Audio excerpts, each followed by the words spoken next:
Hi friends, അപ്പോൾ ഞാൻ ഇന്നും 2 ടിപ്പുമായിട്ടാണ് വന്നേക്കുന്നത്. നമ്മുടെ ബുക്കൊക്കെ എങ്ങനെ പൊതിയും പെട്ടെന്ന് വളരെ എളുപ്പത്തിൽ പൊതിയാൻ പറ്റിയ ഒരു ടിപ്പായിട്ടാണ് വന്നേക്കുന്നത്. അതിന് മുമ്പ് നമുക്ക് വേറൊരു ടിപ്പ് കണ്ടാലോ? നമ്മൾ ഈ ടിഷ്യൂ പേപ്പറൊക്കെ ഈ അടുക്കള ആവശ്യത്തിനൊക്കെ നമുക്ക് എപ്പോഴും ഉപകാരപ്രദമായൊരു സംഭവമാണല്ലോ. അപ്പോൾ അത് നമ്മൾ ഓരോന്നോരോന്നായിട്ട് എടുക്കുമ്പോൾ ഇതെല്ലാം കൂടെ ഒരെണ്ണം എടുക്കുമ്പോൾ ഒട്ടിപ്പിടിച്ച് വരും. പിന്നെ ഒരു കവറിനകത്ത് വെച്ചാൽ അത് മൊത്തവും പിള്ളേർ ഊരിക്കൊണ്ട് പോവുകയും ചെയ്യും. നമുക്ക് ഒരെണ്ണം എടുക്കേണ്ടടുത്ത് നമ്മൾ 2, 3 എണ്ണം ഒക്കെ എടുക്കുക. അപ്പോൾ അതിന് പറ്റിയൊരു ടിപ്പാണ്. നമ്മുടെ വീട്ടിലൊക്കെ ഒരു പ്ലാസ്റ്റിക് ടിന്ന് ഉപയോഗിക്കാത്തൊരു പ്ലാസ്റ്റിക്കിൻ്റെ പാത്രം എടുത്തിട്ട് നമുക്ക് ആവശ്യമുള്ളൊരു കുറച്ച് ടിഷ്യൂ പേപ്പർ എടുത്ത് ഞാൻ ഇതിനകത്ത് കാണിച്ചതുപോലെ വെക്കുക. എന്നിട്ട് നമ്മുടെയൊക്കെ വീടുകളിൽ ഒരു കവർ കാണുമല്ലോ, നമ്മൾ മലക്കറിയൊക്കെ വാങ്ങിക്കുന്നതിന് സാധനം വാങ്ങിക്കുന്നതിന് നല്ലൊരു ഫ്രഷ് ആയിട്ടുള്ളൊരു കവർ. അപ്പോൾ ഞാൻ ഇത് നേരത്തെ ഇങ്ങനെ വെച്ചിരിക്കുന്നതാണ്. ഞാൻ ആ കവർ തന്നെ എടുത്ത് നിങ്ങളെ ഒന്നുകൂടെ കാണിക്കുകയാണ് കേട്ടോ. ആ കവർ നമ്മളാണ്ട് ഈ പാത്രത്തിനകത്ത് ഈ കാണിക്കുന്നത് പോലെ ഇട്ടിട്ട് നമ്മൾ കൊച്ചു കുട്ടികളുടെയൊക്കെ വളകൾ കാണുമല്ലോ, കൊച്ചു കുട്ടികളുടെ വളകളാണ് കാണാൻ ഒന്നും കൂടെ പെട്ടെന്ന് നമുക്ക് വലിയ വളയും എടുക്കാം കേട്ടോ. അന്നേരം നമുക്ക് കൺവീനിയൻ്റ് ആയിട്ട് എടുക്കാൻ പറ്റും. എന്നാലും ചെറിയ വള വയ്ക്കുമ്പം നമുക്ക് കാണുമ്പോൾ ഒരു ലുക്ക് ഉണ്ടാവും കേട്ടോ. അപ്പോൾ ആ വളയിട്ട് നമ്മൾ ഈ കവറിനകത്തോട്ട് ഇങ്ങനെ ഞാൻ കാണിക്കുന്ന പോലെ വെച്ചിട്ട് മറിച്ച് വെച്ചിട്ട് നമ്മളൊരു റബ്ബർ ബാൻഡ് ഇട്ട് ടൈറ്റായിട്ട് വെച്ചിട്ട് നമുക്ക് ആവശ്യമുള്ളിടത്ത് ഉപയോഗിക്കാം. നമ്മൾ ടേബിളിൻ്റെ പുറത്തേക്കായിരിക്കും എപ്പോഴും ഉപയോഗിക്കുന്നത്. പിന്നെ നമുക്ക് അടുക്കളയിൽ ആവശ്യത്തിന് വേണ്ടിയിട്ടാണ് ഞാനിത് സ്ഥിരമായിട്ട് ഉണ്ടാക്കുന്നത്. ഇതാകുമ്പോൾ ആരും അറിയത്തില്ല ഇത് ടിഷ്യൂ ആണെന്ന് കേട്ടോ.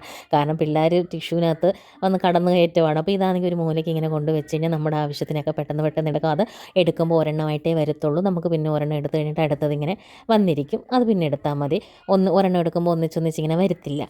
നല്ലൊരു ടിപ്പാണ്. അപ്പോൾ നിങ്ങൾക്ക് ഈ ടിപ്പ് ഇഷ്ടപ്പെട്ടിട്ടുണ്ടെങ്കിൽ നമ്മുടെ ചാനലൊന്ന് സബ്സ്ക്രൈബ് ചെയ്യണേ. പിന്നെ നമ്മൾ ബുക്ക് പൊതിയുന്നത് സ്കൂളൊക്കെ തുറന്നെല്ലാം കഴിഞ്ഞപ്പോഴാണ് ഞാനിത് ഇടുന്നത് കേട്ടോ. ഞാൻ ഇച്ചിരി ലേറ്റ് ഓഫ് മണി ആയിട്ടുള്ള ഒരാളാണ് കേട്ടോ.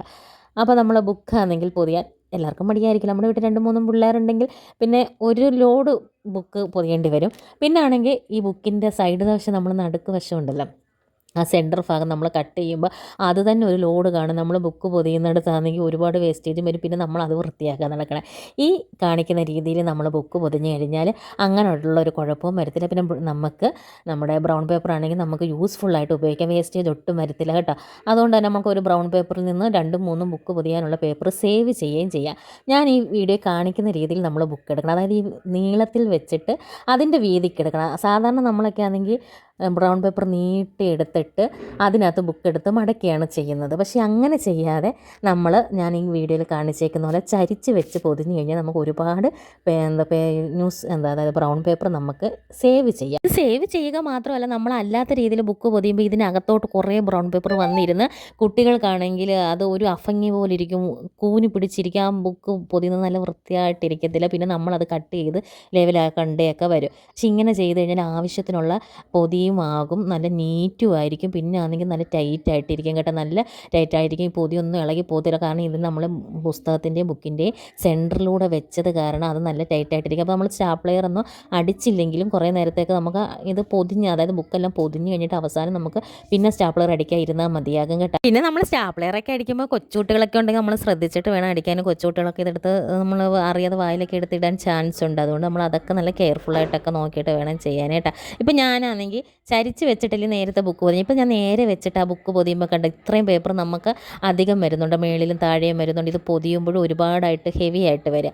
അതുകൊണ്ടാണ് ഞാൻ മറ്റേ രീതിയിൽ നിങ്ങളെ ചെയ്യാൻ കാണിച്ചത്. അതാകുമ്പോൾ നമുക്ക് ഒരുപാട് വേസ്റ്റേജും വരത്തില്ല, നല്ല സേവും ചെയ്യും. പിന്നെ നമുക്ക് തൂത്തുവാരുന്ന പണിയാണ് ഏറ്റവും എളുപ്പമായിട്ട്. കാരണം നമ്മൾ സാധാരണ ബുക്ക് പൊതിയുന്നിടത്ത് ഇരുന്നാൽ കാണാം ഒരു പറ പേപ്പർ കാണും, നമുക്ക് ലാസ്റ്റ് തൂത്തുവാരിക്കളയാൻ. അപ്പം അതൊക്കെ നമുക്ക് മാറ്റാം. അപ്പം നിങ്ങൾക്ക് ഈ വീഡിയോ ഇഷ്ടപ്പെട്ടിട്ടുണ്ടെങ്കിൽ നമ്മുടെ ചാനലൊന്ന് സബ്സ്ക്രൈബ് ചെയ്യണേ.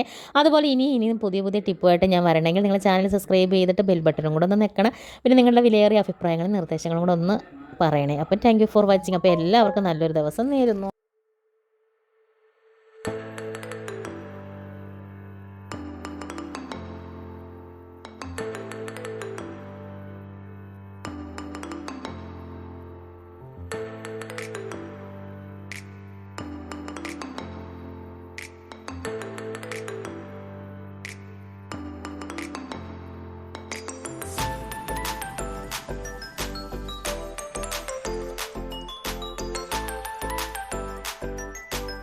മാത്രമല്ല ഇങ്ങനെ നമ്മൾ ചെയ്യുമ്പോഴത്തേനെ വേറൊരു കാര്യം കൊണ്ട് നമുക്ക് സ്റ്റാപ്ലെയർ ഒരുപാട് വാരിക്കുത്തി നിറയ്ക്കുകയും വേണ്ട കേട്ടോ.